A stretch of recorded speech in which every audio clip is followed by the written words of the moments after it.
Hello সবাইকে, কেমন আছো তোমরা? লাড্ডু সারাদিন পেজে তোমাদেরকে অনেক অনেক স্বাগত। আমরা কিন্তু খুব ভালো আছি, তোমরাও নিশ্চয়ই ভালো আছো। আজ হচ্ছে সোমবার আর একটা নতুন দিনের শুরু। দেখলেই তো লাড্ডু সকাল সকাল উঠে পড়েছে। তারপর আমি বিছানাটাও গুছিয়ে নিয়েছি। এরপর কিছু জামা কাপড় কাচা ছিল, সেগুলো কেচে একদম স্নান করে পুজোটা করে নিয়েছি। দেখো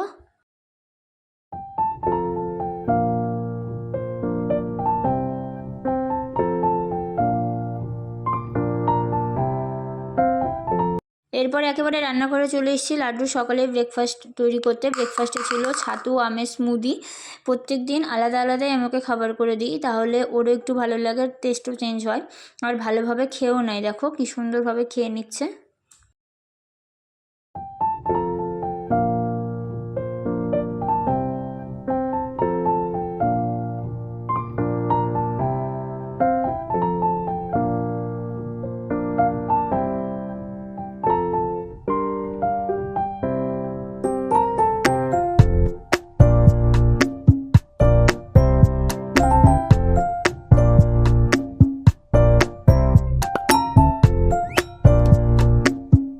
এরপর সকালে যে জামা কাপড়গুলো কেচেছিলাম সেগুলো মেলে দিয়েছি, আর আগের দিনের একটা জামা কাপড়ও শুকায়নি, সেগুলোকে মেলে দিয়েছি একসাথে। আজকে বেশ অনেক দিন পর রোদ উঠেছিল, তার জন্য বালিশগুলো একটু রোদে দিয়েছি।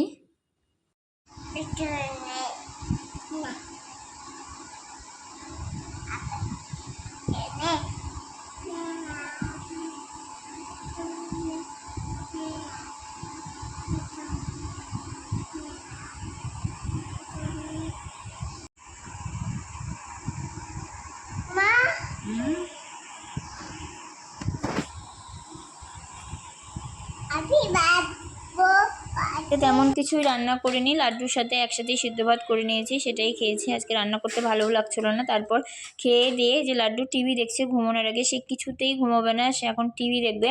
এই দেখো কি সুন্দরভাবে টিভি দেখছে।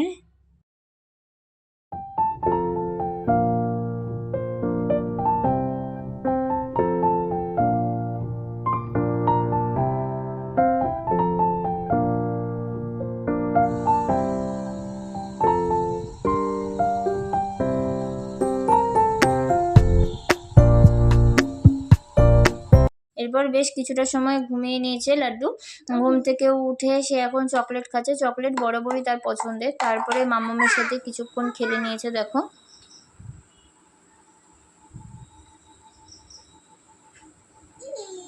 সন্ধ্যার খাবারে ছিল ঝাল সুজি। ওই প্রত্যেকদিন তো মিষ্টি সুজি খায়, তাই ভাবলাম আজকে একটু অন্যরকমভাবে বানিয়ে দিই। প্রথমে ঘি দিয়ে কারি পাতা আর সর্ষে একটু ফোড়ন দিয়ে সুজিটাকে ভেজে নিয়েছি। তারপরে নুন আর অল্প একটু হলুদ দিয়ে দিয়েছি, আর মিষ্টির জন্য একটু মধু দিয়ে এই দেখো তৈরি করে নিয়েছি ঝাল সুজি।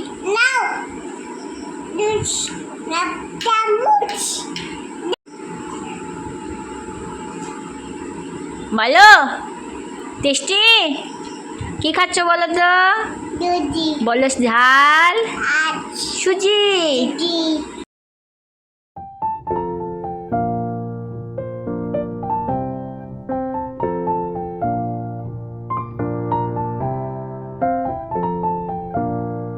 দুপুরে তেমন কিছুই রান্না করিনি, ওই জন্য রাত্রিবেলা করেছিলাম গরম গরম ডিমের ঝোল। এই যে লাড্ডু তার বাবার সাথে বসে, বাবা বলছে ডিম খেতে, আর ও কিছুতেই খাবে না।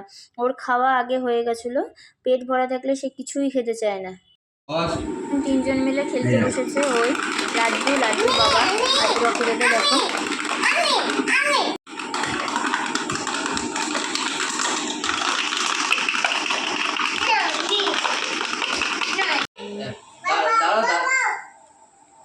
দেখো না বাবা নিয়ে নিবে।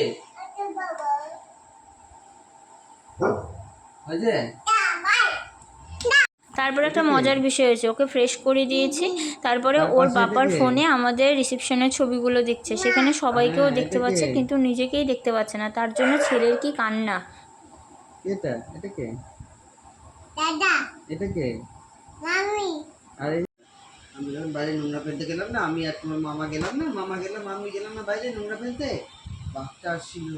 বেশ কিছুটা সময় বাবার পেটের ওপর বসে বাঘের গল্প শুনে ঠোঁটে সে এখন লিপ বাম দিচ্ছে। আসলে আমাকে দেখে। আমাদের এই ছোট্ট ছোট্ট ডেলি ব্লগগুলো কেমন লাগছে তা অবশ্যই জানাবে। ভালো লাগলে চ্যানেলটিকে লাইক, কমেন্ট, সাবস্ক্রাইব করে দিও।